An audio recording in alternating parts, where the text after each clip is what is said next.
నాన్నగారు, పాకిస్తాన్ మళ్ళీ మళ్ళీ దాడులు చేస్తుంది. ఇంకా చాలు, మనం వారిని సమూలంగా నాశనం చేయాలి. ఆవేశం సహజమే, కానీ సనాతన ధర్మాన్ని మాత్రం మర్చిపోకూడదు. సమస్య వచ్చిన ప్రతిసారి ప్రతీకారం కాదు, ధర్మం ప్రకారం స్పందించాలి. ధర్మమా? ఇప్పుడు ఎలా యుద్ధం జరుగుతుంది? ఈ సమయంలో ధర్మం అవసరమా? మన రామాయణాన్ని గుర్తుపెట్టుకో. రావణాసుడు అతిశక్తివంతుడు, మాయలు చేయగలవాడు. ఆయనకు భయపడి శ్రీరామ ప్రభువు ప్రతీకారం తీసుకోలేదు, ధర్మబద్ధంగా యుద్ధం చేశాడు. అహంకారంతో కాదు, ధర్మాన్ని రక్షించేందుకు ఆ శ్రీరామచంద్రమూర్తి యుద్ధం చేశాడు. అయితే మహాభారతం? అప్పటి కురువంశంలో అసత్యం రాజ్యం మేలేది. దుర్యోధనుడు మరియు అతని 99 మంది తమ్ముళ్ళు అధర్మానికి బానిసగా మారారు.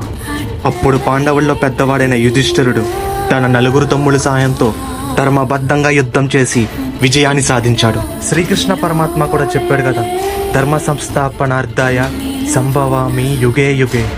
అంటే యుగ యుగాల్లో ధర్మాన్ని స్థాపించడానికి నేను అవతరిస్తూ ఉంటానని. అంటే యుద్ధం అవసరమే, కానీ ధర్మానుగుణంగా జరగాల. అవును, మన శత్రువులు వస్తూ ఉంటారు, పోతూ ఉంటారు.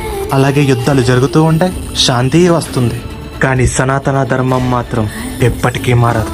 ఇది కేవలం మార్గం కాదు, సత్యంతో కలిసి నడిచే శాశ్వతమైన ధర్మ నడక.